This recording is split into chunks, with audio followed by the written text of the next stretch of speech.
அனைவருக்கும் வணக்கம் friends.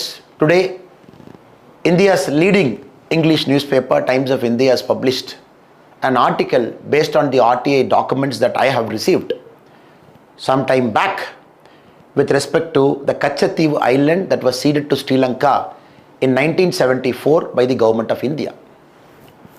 For anybody outside the Tamil Nadu, you will also understand how an important piece of Bharat, an important piece of India, and more importantly, a historically important area of Tamil Nadu, in which fishermen for thousands of years had, without any interruption, had fishing rights, was mysteriously ceded away in 1974. Today, as you will read in papers or television channels, some of our Tamil brothers and sisters, fishermen brothers and sisters, getting arrested in the high sea, and the government of India under the able leadership of Honorable Prime Minister immediately getting them back, retrieving them back to our shore. This is a daily story. At the same time, some time back, we also seen how when 5 fishermen were sentenced for death penalty, how our Prime Minister have got them back to Tamil soil. We all know the story. Now, why this happens? Why is it happening? Is there a solution to it? So out of this curiosity, I have approached the Minister of External Affairs to provide 2 important documents during this period. So the 2 documents pertains to 1968 Informal Consultative Committee, March 1968, and what was spoken then, the meeting notes, and 1974, the meeting between the Foreign Secretary and the Chief Minister of Tamil Nadu, then it is Kalaignar Karunanidhi. So 2 important documents, MEA in RTA they have given, and these 2 documents are with me. And since the news is published today, I would like to reiterate some of the important things the document says, and more importantly, how Congress as a party and as a government have ceded a piece of India, a piece of Bharat, relinquished sovereignty, more importantly, shrunk our India's borders, thereby creating all the problems our Tamil fishermen brothers and sisters are facing today. Pandit Jawaharlal Nehru, India's Prime Minister, even in 1961, in one of the file noting, he says, I attach no importance at all to this little island, and I would have no hesitation in giving up our claim to it. I do not like matters like this pending indefinitely and being raised again and again in Parliament. So basically, he thought this is some small little island, and he is not interested to hold on to it. This is despite then the Joint Secretary MEA Krishna Rao in 1960 talking about we have a good legal case. So why we talk about this legal case? Because this Kachativu island, the Jamindari rights was given to the Raja of Ramanathapuram in 1875 by the East India Company. The Raja of Ramanathapuram from 1875 till 1948, he had an uninterrupted access. He enjoyed the benefits of this island till 1948, till Ceylon. Then Sri Lanka got its independence. So no problem. The problem started after 1958 when Sri Lankans claimed it is part of the Dutch map. It is part of the Sri Lankan when Dutch had them. So they had right over that island.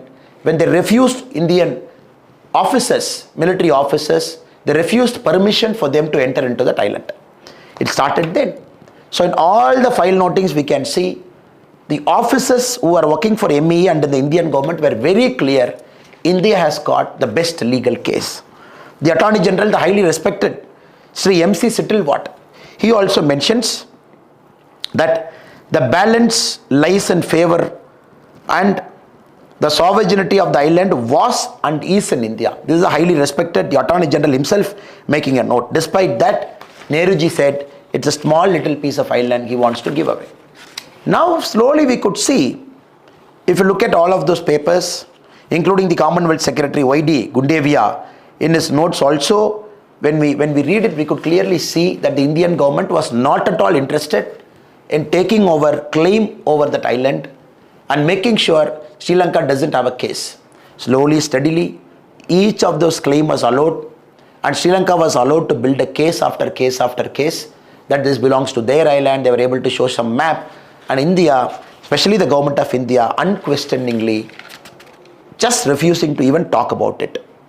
Then later we all know in 1968, when Indira Gandhi ji as India's Prime Minister and the counterpart there, Senanayaka ji, and the whole of India was in anger, especially in the parliament, that 1968 some sort of secret deal happened between India and Sri Lanka over the Kachatti Island. That point of time, Congress refused not to speak about it. They didn't speak. And finally in 1974, the D-Day, Kachatti was ceded to Sri Lanka without even a murmur.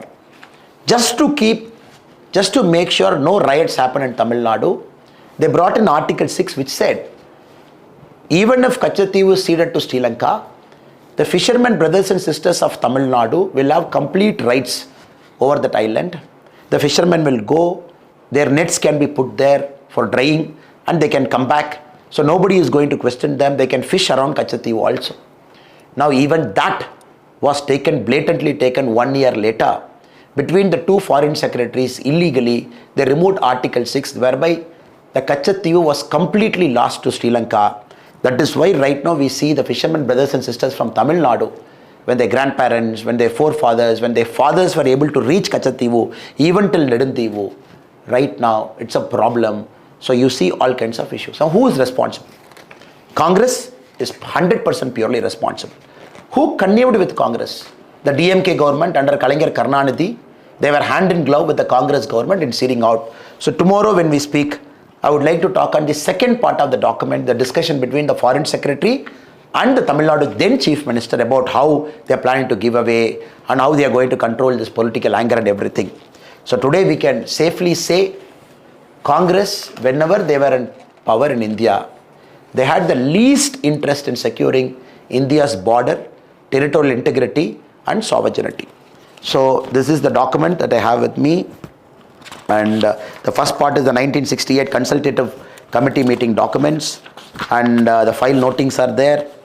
And more importantly, after that, the briefing note prepared by the Commonwealth Secretary Gundevia ji in 1961, everything is there. And the second part is Kalaignar Karunanidhi and the Foreign Secretary's discussion is also here. So tomorrow we will release the whole documents to the public domain once the part 2 is also published. Thank you.